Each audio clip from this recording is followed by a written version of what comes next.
Welcome to my channel Hussain classes में आप सभी का स्वागत है। क्लास 10th का मैथ चैप्टर 5 टॉपिक रहेगा समानांतर श्रेणी। समांतर श्रेणी को इंग्लिश में बोलते हैं अर्थमेटिक प्रोग्रेशन या शॉर्ट फॉर्म में इसको बोलते हैं एपी। समानांतर श्रेणी होता क्या है? समानांतर श्रेणी एक समानांतर श्रेणी संख्याओं की एक सूची है जिसमें प्रत्येक पद अपने पद में निश्चित संख्या जोड़ने पर प्राप्त होती है, तो उसे क्या कहते हैं? समानांतर श्रेणी बोलते हैं। जैसे एग्जाम्पल पे देख सकते हैं समानांतर श्रेणी का एग्जाम्पल 2, 4, 6, 8, 10 डॉट डॉट इस तरह चलते रहेगा। यहाँ पे देख रहे हैं एक निश्चित संख्या ऐड करने से प्राप्त हो रही है। यहाँ पे देख सकते हैं 2 में +2 किए तो 4 हो जाता है, 4 में +2 किए तो 6 हो जाता है, 6 में +2 किए तो 8 हो जाता है, 8 में +2 किए तो यहाँ पे 10 हो जाता है। तो यहाँ पे एक निश्चित संख्या ऐड कर रहे हैं सभी में, तो वह निश्चित संख्या कौन है? यहाँ पे निश्चित संख्या 2 है। उसी तरह दूसरा एग्जाम्पल यहाँ पे देख सकते हैं 1 है, 2 है, 3 है, 4 है, 5 है, डॉट डॉट डॉट डॉट इस तरह ये चलते रहेगा। तो 1 में +1 किए तो यह 2 हो जाता है, 2 में +1 किए तो 3 हो जाता है, 3 में +1 किए तो 4 हो जाता है, 4 में +1 किए तो 5 हो जाता है। यहाँ पे इसमें भी एक निश्चित संख्या ऐड कर रहा है। इस सीरीज में निश्चित संख्या ऐड कर रहा है। इसमें कौन सी निश्चित संख्या? 1 निश्चित संख्या ऐड कर रहे हैं, तो ये निश्चित संख्या ऐड कर रहे हैं इस सीरीज में। तो देख सकते हैं इसी निश्चित संख्या को क्या बोलते हैं? समांतर श्रेणी का सर्वांतर बोलते हैं। यहाँ पे मैंने लिखा है सर्वांतर किसको बोलते हैं। यह निश्चित संख्या एपी का सर्वांतर कहलाती है। कौन सा निश्चित संख्या? यहाँ पे +2 इस सीरीज में जोड़े हैं, इस सीरीज में क्या जोड़े हैं? +1 जोड़े हैं। यही इसमें 2 इसमें 1 जोड़े हैं, तो यह निश्चित संख्या सर्वांतर का एपी कहलाती है। सर्वांतर धनात्मक भी हो सकता है, आपका ऋणात्मक भी हो सकता है, या शून्य भी हो सकता है सर्वांतर। ठीक है, ए शून्य भी हो सकता है। एपी के पहले पद को A1 बोलते हैं, दूसरे पद को A2, इसी तरह चलते रहेगा डॉट डॉट डॉट, तो चलते रहेगा। तो nवें पद को क्या बोलेंगे? AN बोलेंगे। तथा सर्वांतर को D से व्यक्त करते हैं, सर्वांतर को D से व्यक्त करते हैं। तो एपी क्या हो जाएगा हम लोग का? देखिए यहाँ पे एपी जो हो जाएगा A1, A2, A3 dot dot dot AN। तो यहाँ पे क्या है? A1 क्या है? पहला पद है, पहला पद। A2 क्या है? दूसरा पद है। A2 क्या है? दूसरा पद है। A3 क्या है? तीसरा पद है, तीसरा पद है। डॉट डॉट इस तरह चलते रहेगा, तो AN क्या हो जाएगा मेरा? nवां पद हो जाएगा, nवां पद। हाँ, तो अब हम लोग कॉमन डिफरेंस की बात कर रहे थे। कॉमन डिफरेंस क्या होता है? दो पदों के बीच का अंतर को, इन दोनों पदों के बीच के अंतर को क्या बोलते हैं? कॉमन डिफरेंस बोलते हैं। कॉमन डिफरेंस कैसे निकालेंगे? जिसको डी से व्यक्त करते थे कॉमन डिफरेंस को, डी बराबर फॉर्मूला हो जाएगा, दूसरे पद में पहला पद को घटा देंगे, मतलब A2 - A1। ये कॉमन डिफरेंस निकालने का मेरा फॉर्मूला हो गया। इस पर हम लोग सवाल देखते हैं कॉमन डिफरेंस कैसे निकालते हैं हम लोग। ठीक है, यहाँ पे देख सकते हैं मैंने कुछ सवाल लिखा है आप लोगों के लिए। यहाँ पे देखिए सवाल क्या है।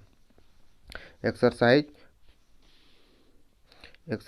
5.1 सवाल नंबर 3 है क्या? निम्नलिखित में से प्रत्येक एपी के लिए प्रथम पद तथा सर्वांतर लिखिए। मतलब प्रथम पद बताना है और सर्वांतर भी बताना है। यहाँ पे तो देखिए कैसे निकालते हैं। A1 क्या है? यहाँ पे इस सवाल में A1 3 है, यही प्रथम पद हो गया मेरा। तो A2 क्या है? यहाँ पे 1 है। A3 क्या है? -1 है। A3 के बाद A4 क्या है? -3 है। तो सर्वांतर निकालना बोल रहा था, सर्वांतर निकालने के लिए भी मैंने फार्मूला बताया आप लोग को। D बराबर क्या हो जाएगा? A2 - A1। A2 का मान कितना दिया हुआ है? A2 का मान 1 दिया हुआ है, माइनस A1 का मान कितना है? 3 है। 3 माइनस कर देंगे इसमें 1 में माइनस 1 में 3 माइनस किया तो कितना बचा? -2 बचा। ये इसका सर्वांतर निकल गया। इस सवाल का ये सर्वांतर निकल गया। और दूसरा सवाल देखिए इसी तरह यहाँ पे है। दूसरा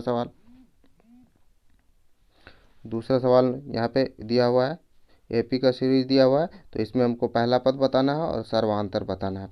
तो A1 बराबर कितना हो जाएगा, A1 बराबर -5, A2 बराबर कितना है, -1 है, A3 बराबर कितना है, 3 है, इसी तरह A4 बराबर दिया हुआ है, यहाँ पे 7 दिया हुआ है। ठीक है, तो D निकालना है कॉमन डिफरेंस। D बराबर क्या हो जाएगा, A2 माइनस A1। D बराबर A2 का मान कितना है, A2 का मान कितना है, -1 है, -1 लिख दे, ये माइनस है। A1 का मान कितना है, -5 है, तो इसको ब्रैकेट में लिखेंगे -5। तो -1 माइनस माइनस प्लस है, माइनस माइनस प्लस होता है, तो +5, तो -1 +5, माइनस माइनस प्लस माइनस, तो कितना हो जाएगा, 5 में 1 को माइनस कर देंगे तो 4 हो जाएगा। ये क्या निकल गया, सर्वांतर निकल गया इस सवाल का। और फिर दूसरा सवाल फिर एक और देख सकते हैं हम लोग। हाँ, तो यहाँ पे देख सकते हैं A1 का मान कितना है, 1/3 है, A2 का मान कितना है, 5/3 है। तो हम लोग क्या निकालना है, सर्वांतर निकालना है। D बराबर फॉर्मूला होता है A2 माइनस A1। A2 का मान कितना है, A2 का मान यहाँ पे निकाल रखे हैं, 5/3 माइनस माइनस A1 का मान 1/3। तो यहाँ पे आप दोनों का 3 का एलसीएम 3 ले लेंगे, 3 से भाग करेंगे, 1 बार में कटेगा, 1 से 5 को मल्टीप्लाई कर देंगे, 5 हो जाएगा, माइनस 3 से भाग देंगे, इसमें 1 बार कटेगा, 1 से ऊपर वाले को 1 को मल्टीप्लाई कर देंगे, 1 हो गया। तो 5 - 1 कितना हो गया, 4/3 निकल गया इसका सर्वांतर। ये क्या निकल गया, सर्वांतर निकल गया। एक सवाल और इस तरह इसका रह जाता है, एक सवाल लास्ट वाला सवाल इसका देखेंगे हम लोग। हाँ, देखिए यहाँ पे डॉट डॉट दिया हुआ है सवाल, इसमें भी पहला पद बताना है आपको और सर्वांतर बताना है। तो A1 बराबर कितना हो गया, 0.6 है, A2 बराबर यहाँ पे 1.7 है, A3 बराबर यहाँ पे कितना दिया है, 2.8 दिया हुआ है, A4 बराबर यहाँ पे देख सकते हैं चौथा पद दिया हुआ है 3.9 दिया है। तो D निकालना है, कॉमन डिफरेंस निकालना है। D बराबर फॉर्मूला बताया मैंने अभी आप लोग को, A2 माइनस A1। A2 का मान पता है आप लोग को, यहाँ पे A2 का मान दिया हो 1.7 माइनस A1 का मान दिया हुआ 0.6। तो 1.6 में 7 देखिए 7 में 6 गया, कितना बचा, 1। 1 में 0 माइनस हुआ, कितना बचा, 1 बचा है। तो D कॉमन डिफरेंस यहाँ पे निकल गया, ठीक है।